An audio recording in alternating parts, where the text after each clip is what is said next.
everybody, thank you so much for joining us. My name is Julia, and today we have a very special guest, actually two guests. Her name is Shir, and I'm gonna actually let her, introduce the second guest today. How are you feeling today? I'm feeling great. I'm really happy to be here. My name is Shir, and this is Chance over here. Oh, perfect. Okay, so I'm very happy to have you here. I am a pet's parent, and today we're gonna actually discuss the power of pets and also how they impact our mental health. I love it. Yes. So tell me a little bit about yourself first. So I was actually born in Israel, and I moved to the United States when I was 5. With my whole family. I grew up mostly in California. So what made you leave California? So growing up, I had a lot of struggles. I grew up in a very abusive household, and that was difficult in and of itself. And as I got older, I experienced more trauma. And so California for me was surrounded by memories that essentially gave me PTSD. I do have complex PTSD. I have struggled with my mental health for many years. I actually ended up in the hospital at some point because I made an attempt. And I share that because I know there's so many people out there that struggle with the same thing and they're too afraid to let people know. So I decided that in order for me to grow from my trauma, I needed to find a new home. And so I took Chance and I put him in the car and I moved to Chicago.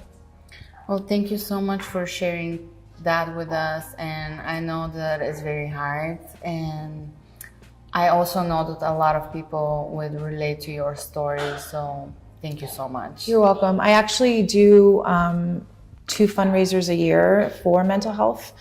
I call it Another Chance to Hear You Matter, because I feel that telling yourself to tell yourself you matter is sometimes too hard for people. And so hearing that you matter is good enough sometimes.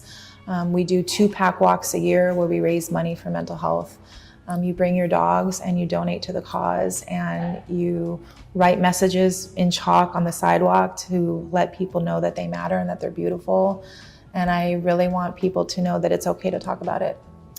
Shir, you are a strong woman and you're inspiring me right now. So I truly believe that you're inspiring so many other people outside of this space. So thank you. Please do never stop. And I've heard you also have your own business company. I do. Okay. What you can tell me about so you're a trainer, right? I'm a dog trainer and behaviorist, yes. Okay. How did you start your company? So during my time in California, I actually started out in the corporate world. I was a corporate trainer for a large corporation. I was really struggling with my mental health. Okay. And it was difficult to stay in the corporate environment. I'm sure you know how difficult it can be being in that environment. Yes. So I started to take long breaks from work, and I decided to work at a doggy daycare on the side, and that really kind of changed how I felt about myself. I started enjoying life a little bit more, and then I started just training dogs on the side, and it became a business when I moved here. I called it Another Chance Training, and I've trained over 500 dog families so far in Chicago in less than 3 years.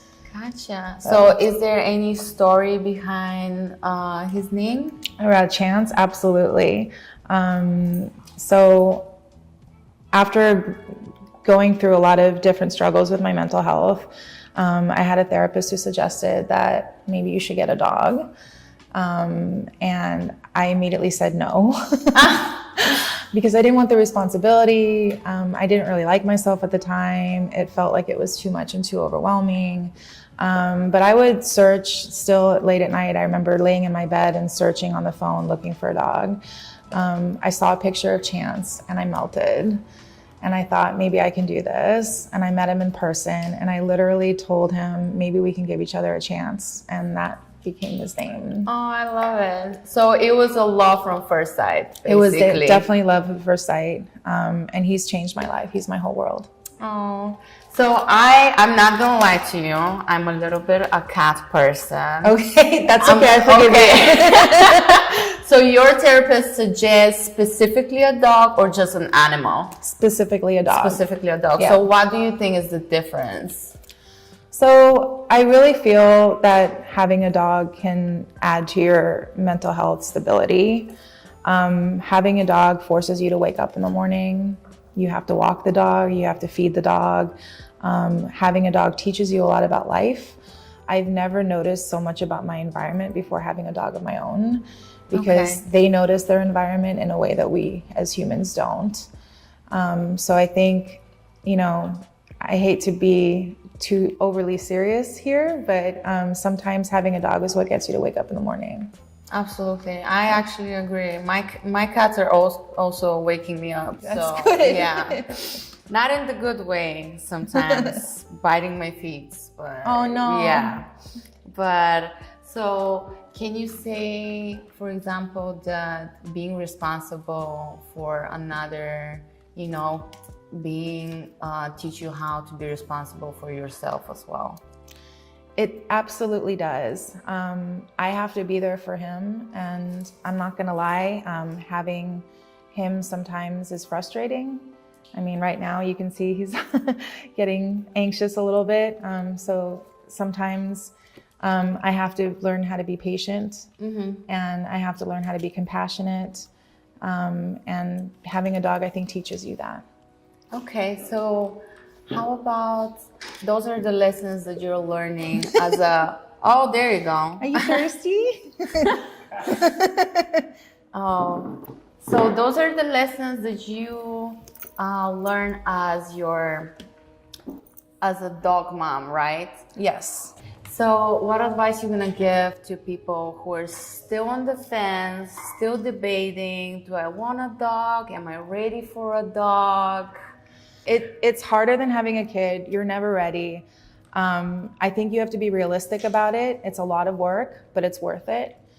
You're gonna cry, you're gonna laugh, you're gonna sweat, you're gonna, all those things that they say about having a dog is true. And I think I've never had a client that never had a moment where they thought twice about, maybe, should I have gotten this dog? Did I make a mistake?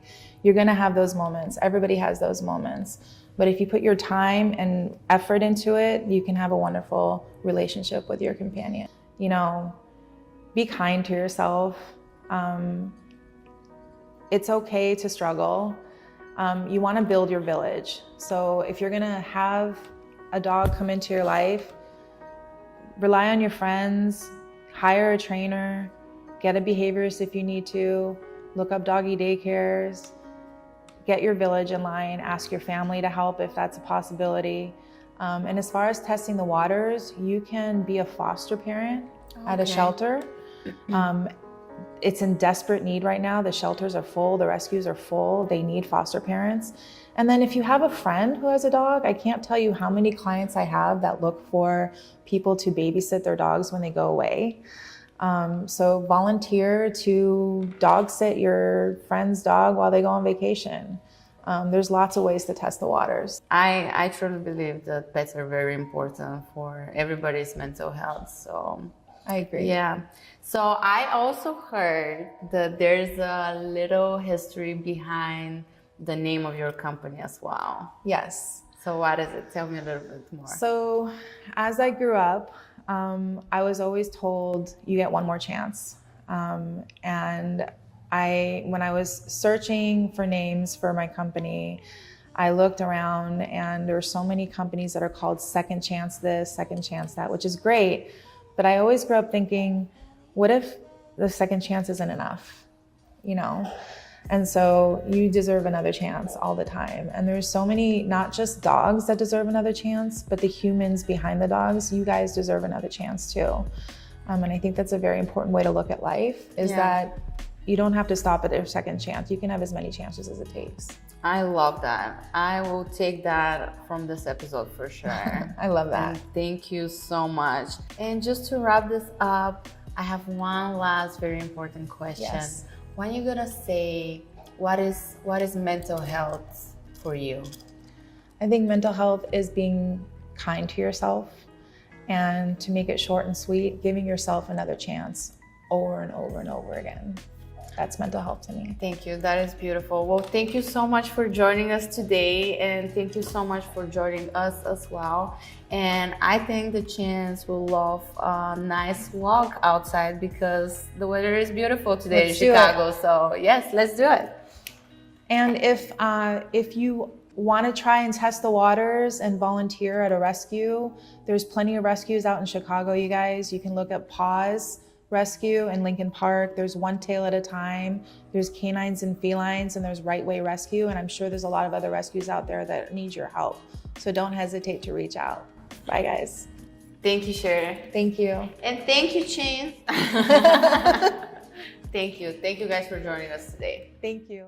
Mental health improves our communities in a way that it makes those suffering from mental illnesses learn to cope, speak up for help, seek help, and really get onto the road to the recovery. Because if you don't talk about it and you don't create that space for them, that it's okay. Mm-hmm. You can speak up. You can come to me or you can seek help. And let's start normalizing people to get onto that road of recovery instead of